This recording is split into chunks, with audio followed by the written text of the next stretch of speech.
Hello friends, good evening. അപ്പോൾ വൈകുന്നേരം കടയിലൊക്കെ പോയി വരുമ്പോഴാണ് ഒരു ഈവനിങ് വ്ളോഗ് എടുത്താലോ എന്ന് ആലോചിക്കുന്നത്.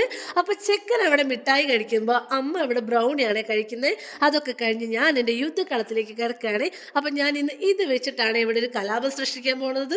അതിനായി ഞാൻ ആദ്യം തന്നെ പഴത്തിൻ്റെ തൊലിയൊക്കെ കളഞ്ഞെടുക്കുന്നുണ്ട്. പഴത്തിൻ്റെ തൊലിയൊക്കെ കളഞ്ഞെടുത്ത് നല്ല രീതിക്ക് ചീന്തി കൊടുക്കുന്നുണ്ട്. ഇപ്പം തന്നെ കാര്യം പിടികിട്ടിയല്ലോ അല്ലേ. ഞാൻ ഇവിടെ പഴം നിറച്ചതാണ് ഉണ്ടാക്കുന്നത്. അതിന് വേണ്ടിയിട്ട് ഇതാ ആവശ്യത്തിന് തേങ്ങയും ഏലക്കായി പൊട്ടിച്ചിട്ട് ഇട്ട് കൊടുക്കുന്നുണ്ട്. അതിനുശേഷം ഇതാ ഇവിടെ ചീഞ്ചട്ടി ചൂടാക്കാൻ വെച്ചിട്ട് മിൽമേൻ്റെ നെയ്യ് ഇട്ട് കൊടുക്കുന്നുണ്ട്. അതിനുശേഷം ആവശ്യത്തിന് തേങ്ങ ഇട്ടിട്ട് നല്ല രീതിക്ക് വറുത്തെടുക്കുന്നുണ്ട്. കുറച്ച് ശർക്കര പൊടിയും കൂടി ചേർത്ത് കൊടുക്കുന്നുണ്ട്. അതൊക്കെ കഴിഞ്ഞതാ ഈ ഒരു പരുവാകുമ്പോൾ ഞാൻ മാറ്റി വെക്കുന്നുണ്ട്.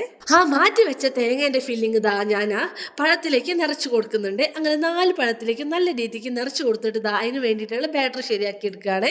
അതിന് വേണ്ടിയിട്ടുള്ള ബാറ്ററൊക്കെ ശരിയാക്കി എടുത്തിട്ട് ഇതാ നല്ല രീതിക്ക് പഴം വറുത്തെടുക്കുന്നുണ്ട്. ഇതാണ് നമ്മുടെ പഴം നിറച്ചതിൻ്റെ ലാസ്റ്റ് ലുക്ക് വന്നിട്ട്. ഡെക്കറേഷന് 4 ഏലക്കായും കൂടി കൊടുത്തിട്ടുണ്ട്. അപ്പോൾ ഇത്രയൊക്കെയാണ് എൻ്റെ ഒരു ഈവനിങ് വ്ളോഗ്. ഇഷ്ടപ്പെട്ടാൽ ലൈക്ക് ചെയ്യുക, ഷെയർ ചെയ്യുക, സബ്സ്ക്രൈബ് ചെയ്യുക. ബൈ.